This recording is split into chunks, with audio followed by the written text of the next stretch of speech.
C'était un public essentiellement féminin qui a pris d'assaut la salle de conférence de la préfecture de Brazzaville ce 4 mars 2020. Une mobilisation loin d'être anodine puisqu'il fallait rencontrer cette dame, Inès Nefer Ingani. Ancienne ministre de la promotion de la femme, l'actuelle députée de Mungali 2 avait un rendez-vous avec les femmes de sa circonscription électorale. Une rencontre symbolique en ce mois de mars, mois de la réflexion sur la condition féminine et non celui du port de pagne. Le pagne défini par Inès comme étant simple support de communication. Cette fête de 8 mars, qui n'est pas seulement une fête, une journée festive, c'est aussi l'occasion pour vous les mamans de faire le point dans vos maisons. De regarder nos jeunes filles qui sont allées à l'école, nos jeunes filles qui n'ont pas fini l'école mais qui ont eu des enfants. Nous, mamans, qu'est-ce que nous faisons pour aider nos maris? Regardez un peu le rôle d'une femme dans le quartier. Il y a tellement de choses à voir. Ce n'est pas seulement le port du pagne. Ce n'est pas seulement danser, boire.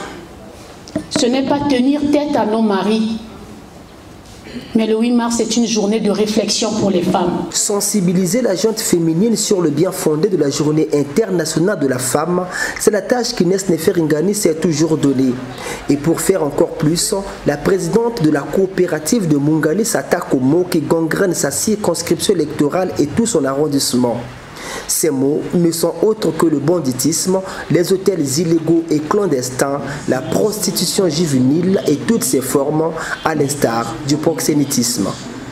Il est peut-être temps pour les mamans qui ne comprennent pas les conséquences de la prostitution. Déjà, notre loi interdit la prostitution. Nous regardons qu'à Mungali, il y a beaucoup de maisons closes. Les maisons closes, c'est quoi? Les maisons closes, ce sont des maisons qui ne sont pas des hôtels, mais de manière illicite, qui exercent comme c'était des hôtels et dans des conditions précaires. Ça veut dire que ce sont des maisons, je loue une maison de 3-4 chambres et je fais venir des prostituées avec leurs amants qui viennent faire ce qu'ils ont à faire et moyennant quelque chose, ils sortent. Et souvent, ces maisons-là sont gérées par des proxénètes. Comme tu travailles pour moi, je trouve un client, il va se servir de toi et puis il vient me payer moi et à la fin du mois, moi je te paye. Vous voyez ce que c'est que le proxénétisme? Inès Nefer Ingani, éducatrice, mais la députée est également au cœur de l'action sociale. L'ex-ministre de la promotion de la femme n'est pas allée les mains vides puisqu'elle a apporté à ces femmes de Mungali 2 3 bonnes nouvelles. La première, les vendeurs du marché plateau des 15 ans ne payeront pas de taxes municipales pour tout le mois de mars. Une charge d'un montant de 840 000 francs CFA que la députée a totalement payé. La deuxième bonne nouvelle, cette moto pompe toujours pour ce marché afin de le vider des eaux de pluie qui l'inondent à chaque occasion. Que le moment quand ils le vendent là, des fois qu'on n'achète pas. Mais les gens toujours, les gens municipaux là, ils ne voient pas qu'on achète ou on n'achète pas. Tu dois toujours payer cette taxe là. Mais maintenant là, comme que la maman a payé ça, je pense que nous sommes soulagés.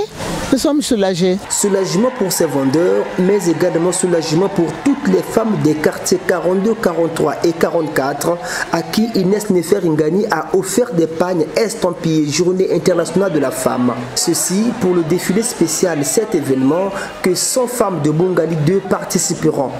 Pour ce faire, elles devaient quitter Brazzaville le 7 mars pour Sibiti dans la Bouinza où se tiendront les activités officielles relatives à la journée de la femme.